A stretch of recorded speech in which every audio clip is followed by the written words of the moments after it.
والسلام عليك يا رسول الله الصلاة والسلام عليك يا حبيب الله الصلاة والسلام عليك يا سيد المرسلين الصلاة والسلام عليك ورحمة الله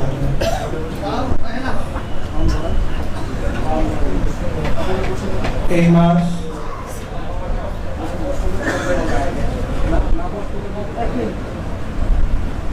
আমাদের সকলের যে প্রিয়তম, সর্বাধিক প্রিয়তম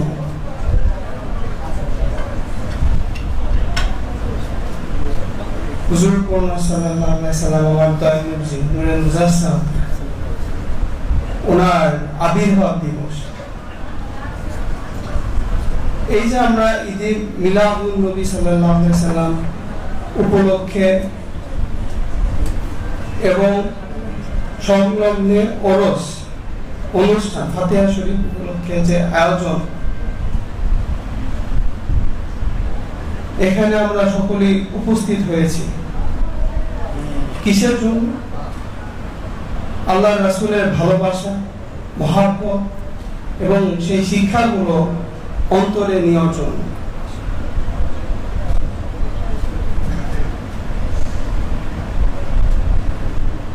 আপনারা ইতিমধ্যে বিশ্ববরেণ্য অনেক উলামা আলেমগণ ছিলেন, তাদের মুখ থেকে কোরআন হাদিসের অনেক কথা আমি শুনতেছিলাম। থেকে অনেক গুরুত্বপূর্ণ কথাগুলো আমার রাসূলুল্লাহ সাল্লাল্লাহু আলাইহি ওয়াসাল্লাম, আমার দয়াল নবীজির শানে সেই পবিত্র যে কথাগুলো, সত্য কথাগুলো, এগুলো আপনাদেরকে ওনারা তালিম দিতেছিলেন, শিক্ষা দিতেছিলেন। বেশি কথা না বলে সংক্ষেপে কিছু কথা বলি। এই যে কোরআনের ভিতরে আমার রাসূল সাল্লাল্লাহু আলাইহি ওয়াসাল্লামের সম্পর্কে অনেক, ওনার যে শান সম্পর্কে, ওনার মর্যাদা সম্পর্কে অনেকগুলো ভার্স কোরআনে আয়াত দেওয়া আছে। এগুলো আমরা শুনছি। আমাদের কাজগুলো কি? এগুলোকে বিশ্বাস অন্তরের ভিতরে গেঁথে রাখা এবং সেই অনুযায়ী কাজ করা। হযরত আলী রাদিয়াল্লাহু তাআলা উনি বলেন যে knowledge and practice both are twins. If you avoid any, you cannot get the full benefit from it. এই যে জ্ঞান এবং কর্ম, কাজ দুইটা হলো সমান। এই যে আল্লাহর ওলিদের দরবারে আসলেন, এসে আল্লাহ রাসূলের যে পরিপূর্ণ সত্য বাণীগুলো শুনে গেলেন, তো এই যে জ্ঞান অর্জন করলেন, এখন আপনাদের কাজ কি? ওই জ্ঞানগুলো পরিচর্যা করা এবং চর্চা করা, পরিচর্যা এবং চর্চা করা। যদি এগুলো ঠিক মতো আমাদের অন্তরের ভিতরে এবং আমাদের কর্মের ভিতরে রাখতে পারি, তাহলে আমরা পরিপূর্ণভাবে আল্লাহর প্রিয়তম বান্দা হয়ে যেতে পারবো। এই যে আমার দয়াল নবীজির শানে শুধু কোরআন মাজিদে নয়, বিভিন্ন গ্রন্থে, বাইবেল, হিন্দুদের ধর্মগ্রন্থ, ভগবত পুরাণ, বাইবেলে এবং বৌদ্ধ ধর্ম এবং অন্য অন্য অসংখ্য মনীষীগণ, তারা আমার রাসূলের শান সম্পর্কে, আমার দয়াল নবীজির শান সম্পর্কে বলে গেছেন। বাইবেলে gospel of saint John's chapter 5-এ উল্লেখ আছে যে আমার দয়াল নবীজি রাসূলুল্লাহ সাল্লাল্লাহু আলাইহি ওয়াসাল্লামের নাম মোবারক। ওখানে বলা আছে এভাবে, হিক্কো মামিত্তাকিম বিকুল্লে মুহাম্মাদিন জাহাদুদি বিজাহরিহি বাইনা জেরুজালেম। এখানে এই যে বলতেছেন যে his mouth is most sweet here, he is my friend, my beloved, all people of Jerusalem. এই যে তোমরা হযরত ঈসা আলাইহিস সালাম উনি ওনার যে স্বর্গের ওনার যে অনুসারী ওনাদেরকে বলতেছেন যে এই পিপল, এই যে মানুষ সকল জেরুজালেমের, এই ওনার গোত্রের লোকদেরকে বলতেছেন, দেখো এই যে আমার একজন প্রিয় বান্দা, খুব মোস্ট বিলাভেড, আমার খুব অন্তরের মানুষ, আমার বন্ধু, সে আসবে, তার নাম কি হবে? মোহাম্মদ আসবে, তোমরা শুনে রাখো। শুধু একটা নয়, এইভাবে বাইবেলের বহু জায়গায় আমার রাসূলুল্লাহ সাল্লাল্লাহু আলাইহি ওয়াসাল্লামের শান সম্পর্কে বলা আছে। এই যে ঈসা আলাইহিস সালাম আরো বলেছেন বাইবেলে যে তোমরা nevertheless I told you the truth. It's expedient for you that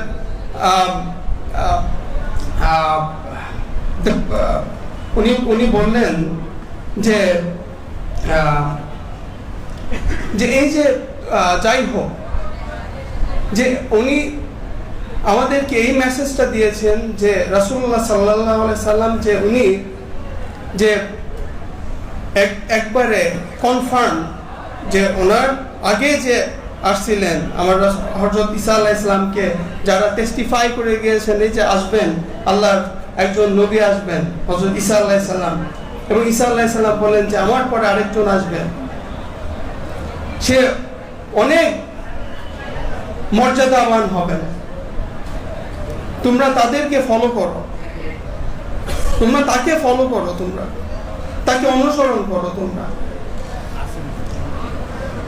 এই যে বাণীগুলো আমাদেরকে শিক্ষার বাণী দিয়ে যাচ্ছেন বিভিন্ন গ্রন্থে আমার দয়াল নবীজির শান সম্পর্কে, এইভাবে হিন্দুদের ভগবত পুরাণ মাঝে ওইখানে এভাবে উল্লেখ করা আছে যে আমার রাসূলুল্লাহ সাল্লাল্লাহু আলাইহি সাল্লামের জন্য আল্লাহর তরফ থেকে দেবতা হযরত জিবরিল আলাইহিস সালাম আসবেন। সে কি নিয়ে আসবে? সে আনবে কি? একটা ঘোড়া যার পাখা থাকবে, যে বড়রা আমরা যে জানি সবাই, সেই পাখা দিয়ে উনি কি করবেন? উনি সপ্ততম আসমান ভেদ করে যাবেন আল্লাহর দিদারের জন্য।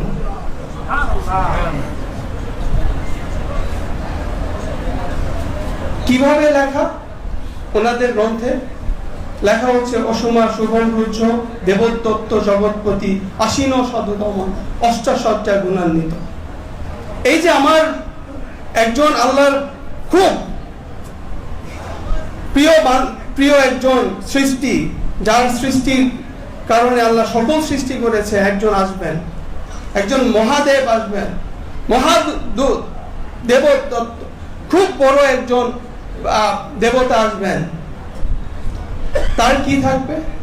আল্লাহ পাক আল্লাহর তরফ থেকে তাকে একটা ফেরেশতা, এই ফেরেশতাদের যে দেবতার মাধ্যমে যে হযরত জিবরিল আলাইহিস সালাম, উনি একটা আল্লাহর তরফ থেকে একটা ঘোড়া নিয়ে আসবেন, যার পাখা থাকবে, সেই পাখা দিয়ে সেই সপ্ততম আসমান ভেদ করে আল্লাহর জিয়ারত করতে যাবেন, আল্লাহর সাথে সাক্ষাৎ করতে যাবেন। এই যে গেলেন 8টা গুণ, এই 8টা গুণ ওনারা এই যে লিখেছেন, এই যে আল্লাহর যে মহান দেবতা, ওনার 8টা গুণ কি থাকবে? 8টা গুণগুলো কি? এই যে ওনারা বলেন প্রজ্ঞা চকলন চদম শ্রুতং চ পরাক্রম নবভাষিত্ব চ যথাশক্তি আর কৃতজ্ঞতা চ।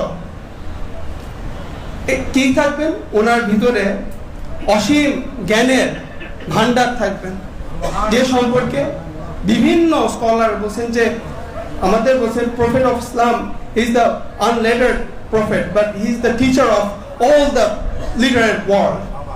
এটা প্রত্যেকজন যারা জ্ঞানী দার্শনিক যারা আছেন প্রত্যেকজন ওনারা এটাকে এর মূর্খ বলা যাবে না, নাউজুবিল্লাহ মিন যালিক।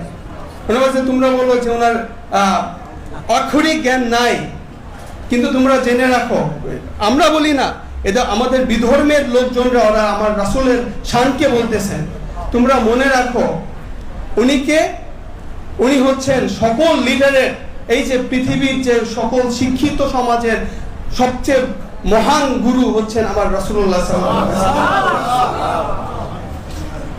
এই যে ভালোবাসার কথাগুলো বলেন মহাত্মা গান্ধী, উনি বলতেছেন বা কি যে এই যে পৃথিবীটা যখন এই ঘোর অন্ধকারে এবং নিমজ্জিত ছিল, যখন ঘোর অন্ধকারে নিমজ্জিত ছিল, a bright star rose in the eastern firmament of the world and give the comfort and light to the world. উনি বললেন যে এই যে যখন the west was sunk in darkness, যখন এই পাশ্চাত্য যখন একবারে অন্ধকারের ভিতরে ডুবে ছিল, মহাত্মা গান্ধী ইন্ডিয়ার যে ছিলেন ওনাদের জাতির পিতা ওনারা বলেন, মহাত্মা গান্ধী উনি বলতেছেন যখন পাশ্চাত্য একবারে অন্ধকারে নিমজ্জিত ছিল, a bright star rose in the eastern firmament of the world, তখন একটা উজ্জ্বল নক্ষত্র উদয় হলো, এই যে আরব দেশের উদয় হলো। সে কি করলেন, ওই আমার রাসূলুল্লাহ সাল্লাল্লাহু আলাইহি ওয়াসাল্লামের সম্পর্কে বলতেছেন, তখন উনি কি করলেন, give the comfort and the peace in the growing world. এই যে আত্মনাদযুক্ত পৃথিবীর কে শান্তি এবং রহমত দেওয়ার জন্য আসলেন আমার রাসূলুল্লাহ সাল্লাল্লাহু আলাইহি ওয়াসাল্লাম। এই যে দেখেন ওনারা আমার রাসূলের শান সম্পর্কে কিভাবে কত মর্যাদা দিয়েছে। শুধু এক না একাধিক বহু জায়গায় এভাবে আমার রাসূলের, আমার দয়াল নবী রাসূলুল্লাহ সাল্লাল্লাহু আলাইহি ওয়াসাল্লামের ভালোবাসা এবং শান সম্পর্কে ওনারা বলতেছেন। তো এভাবে আমাদের এই যে আমরা ঈদে মিলাদুন নবী সাল্লাল্লাহু আলাইহি সাল্লাম পালন করি, অনেকেই আবার এটাকে সিরাতুন নবী। কিছুক্ষণ আগে একজন মৌলানা সাহেব ভাষণ দিলেন, উনি খুব সুন্দর করে বললেন এটা, এই যে মিলাদুন নবী সাল্লাল্লাহু আলাইহি সাল্লাম করেন সিরাতুন নবী, আসলে আমাদের যে আহলে সুন্নাত ওয়াল জামাতের যে মূল আকীদা ভালোবাসাটা হচ্ছে গিয়া আমরা রাসূলুল্লাহ সাল্লাল্লাহু আলাইহি সাল্লামের পরিপূর্ণ যে জীবনীটাকে, ওনাকে এবং ওনার পরিপূর্ণ জীবনীতে আল্লাহ পাক ওনাকে শান দিয়েছেন যেভাবে, ওভাবে আমরা ভালোবাসি। প্রত্যেকটা জিনিস আমরা ফলো করি, ওনার সকল কিছুকেই আমরা ফলো করি। কারণ আমার দয়াল নবীজি উনি হাদিস শরীফে বলেছেন যে আমি তখনও নবী ছিলাম যখন হযরত আদম আলাইহিস সালাম সে পানি এবং মাটির সাথে একত্রিত ছিল। তো আমরা সব সময় এই ভালোবাসাটাকে ঈদে মিলাদুন নবী সাল্লাল্লাহু আলাইহি ওয়াসাল্লাম উদযাপন করা, আল্লাহর রাসূলকে ভালোবাসা, মহব্বত করা, এই জিনিসটা সব সময় আমরা অন্তরের ভিতরে রাখবো। এবং আপনারা এই যে মিলাদুন নবী সাল্লাল্লাহু আলাইহি ওয়াসাল্লাম অনুষ্ঠানটা আপনারা সব সময় চাবেন যে এই পবিত্র মহৎ অনুষ্ঠান, যে অনুষ্ঠানের বদলতে আমরা এই পৃথিবী পেয়েছি, আমরা এসেছি, আল্লাহর ওলিগণকে পেয়েছি, এই অনুষ্ঠানকে আমরা যদি একত্রিত ভাবে থেকে কাজ করতে পারি, মহব্বত করতে পারি এবং অনুষ্ঠানে যে কোনো আয়োজন হোক আমরা যদি ওই আয়োজনের ভিতরে অংশগ্রহণ করতে পারি।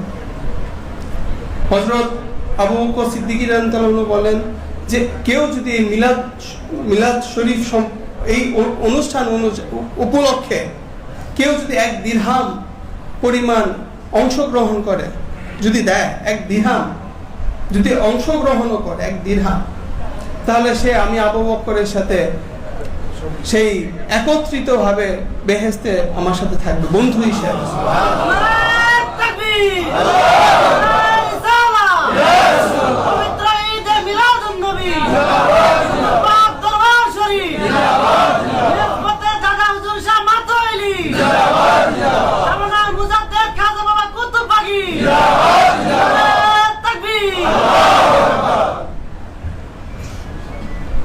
তো আপনারা এই পবিত্র মহৎ অনুষ্ঠানে এসেছেন, বাবাজান উনি পবিত্র আপনাদের ওসিয়ত বাণী, আপনাদেরকে সেই কালবের যে খোরাক, আত্মার যে খোরাক, এগুলো আপনাদেরকে দিলেন। আপনারা গভীর মনোযোগের সাথে অন্তরে ভালোবাসা, বিশ্বাস এবং ভক্তি রেখে আপনারা আল্লাহ রাসূলের প্রেমের ভিতরে, আপন মসজিদের প্রেমের ভিতরে একবারে পরিপূর্ণভাবে ডুবে থেকে আপনারা কথাগুলো শুনবেন। তাহলে আপনারা পরিপূর্ণভাবে ফায়দা পাবেন। এই ফায়দা আপনাদের এই দুনিয়া এবং আখিরাতে পরিপূর্ণভাবে আপনাদেরকে সাহায্য করবে। আসসালামু আলাইকুম রহমতুল্লাহি ওয়া বারাকাতুহু। আমরা এই পবিত্র ঈদে মিলাদুন নবী এবং ফাতিহা শরীফ উপলক্ষে হযরত আল্লামা শাহ সুফি খাজা মেজবাহুল মুকাররবিন